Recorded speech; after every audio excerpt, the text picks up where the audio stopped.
এর তলে ঘটের টুকরোগুলো নৈবেদ্যগুলোকে পুটলিতে বেঁধে মাথায় করে ভাসিয়ে দেবে। আচ্ছা আর শোন, হ্যাঁ বলুন।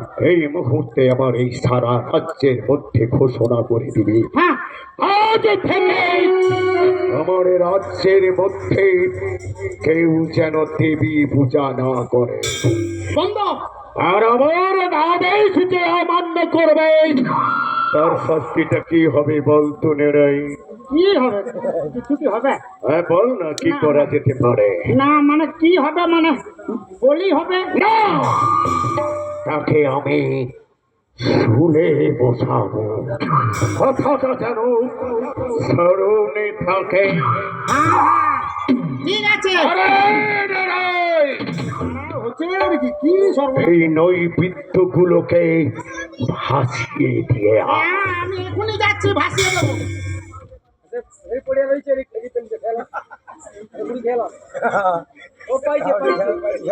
দরকার নেই, দরকার নেই, আবার যদি আসি দরকার নেই, নদী ভাসাইতে গেছে ওটি খাওয়া, ভিতরে খাওয়ার কি দরকার? মা মনসা, আমি খরা মরা লোক, আমার কোনো দোষ নেই, তোমার যা পুজোর সামগ্রী জিনিসপত্র সব গুটিয়া গুটি করিয়া নদী ভাসি, আমাকে ক্ষমা করো। আর একটা কথা, মহারাজের আদেশ,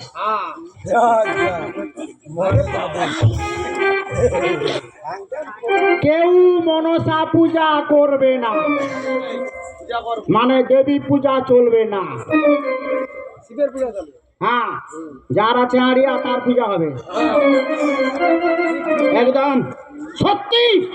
আর আমাদের যা অজান্তে যদি কেউ করে থাকো, বিরাট শাস্তি, বিরাট শাস্তি হবে। কান পেতে শুনে রেখো, শোনো শোনো নগরবাসী, কান পাতিয়া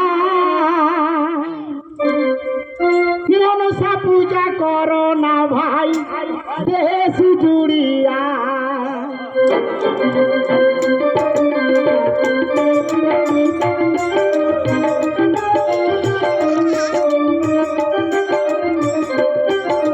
শোনো শোনো নগরবাসী, কান পাতিয়া মনসা পূজা করো না ভাই, দেশ জুড়িয়া।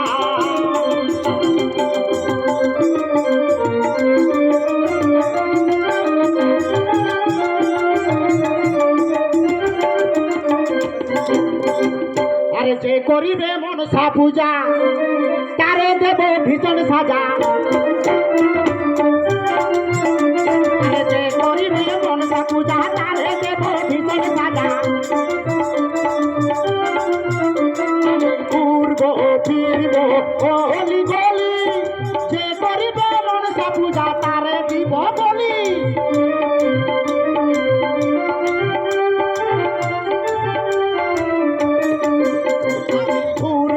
ফিরব হলি গলি, যে করিবে মনসা পূজা, তারে দিব বলি।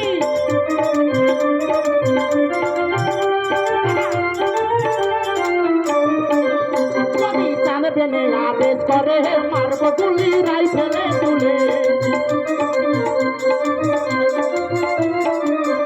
আমি মারব পিটিব চালাবো ছুরি, পাতা ফাড়া ফাড়ে দিব দু হাতে ধরি।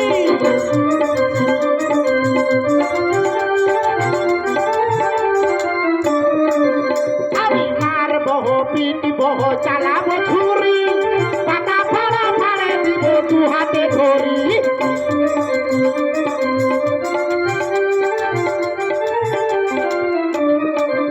যদি জানবে না আদেশ করে, মারব গুলি রাইফেলে তুলে।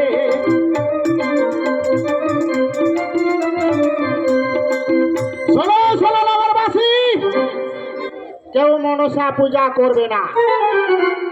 যদি কেউ করো, ভীষণ ভয়ানক শাস্তি হবে।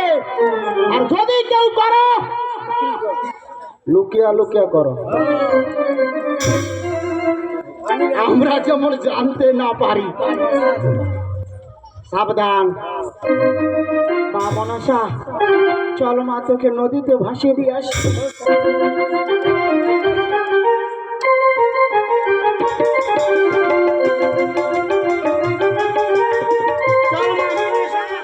নদীতে ভাসিয়ে দিয়ে আসি।